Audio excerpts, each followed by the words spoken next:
आपने उर्वशी का नाम तो सुना ही होगा। स्वर्ग की सबसे रूपवती, सबसे आकर्षक अप्सरा। लेकिन क्या आप जानते हैं कि उर्वशी सिर्फ सुंदरता की मूर्ति नहीं थी, बल्कि वह ज्ञान, रहस्य और शक्ति का एक ऐसा संगम थी जिसे समझना हर किसी के बस की बात नहीं थी। कहा जाता है कि उर्वशी का जन्म किसी स्त्री की कोख से नहीं हुआ था। वह तो देवताओं और गंधर्वों की सभा के लिए विशेष रूप से रची गई थी।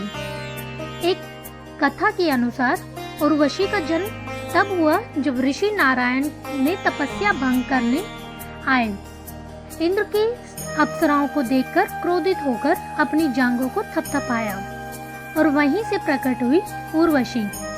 सोचिए, वह एक ऐसी स्त्री थी जो क्रोध की अग्नि से जन्मी, लेकिन जिनकी उपस्थिति शांति और प्रेम का प्रतीक बन गई। उर्वशी सिर्फ एक नर्तकी नहीं थी, वे देवताओं के दरबार की गुप्त दूत भी थी।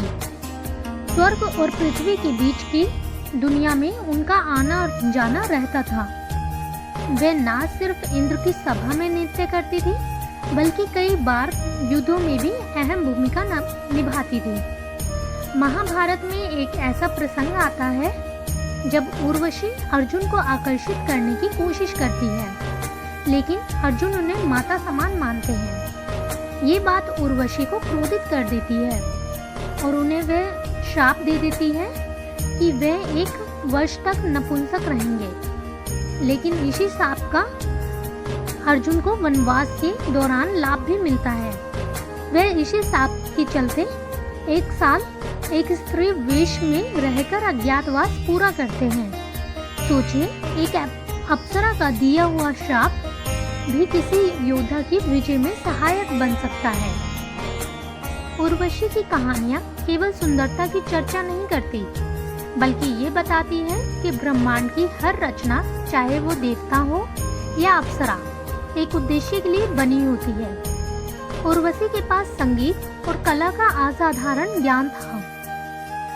उनकी नृत्य शैली सिर्फ मनोरंजन नहीं थी, वह भाव, राग और रहस्य का एक ऐसा संगम था जो आत्मा को झकझोर देता है।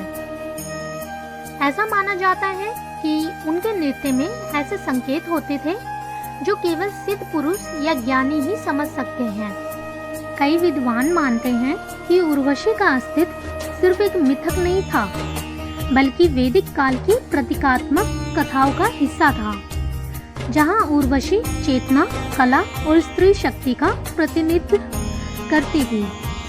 वे स्त्री की उस ऊर्जा का प्रतीक था जो सृजन कर सकती है, विनाश कर सकती है और जरूरत पड़े तो अपने अस्तित्व को परिभाषित भी कर सकती है।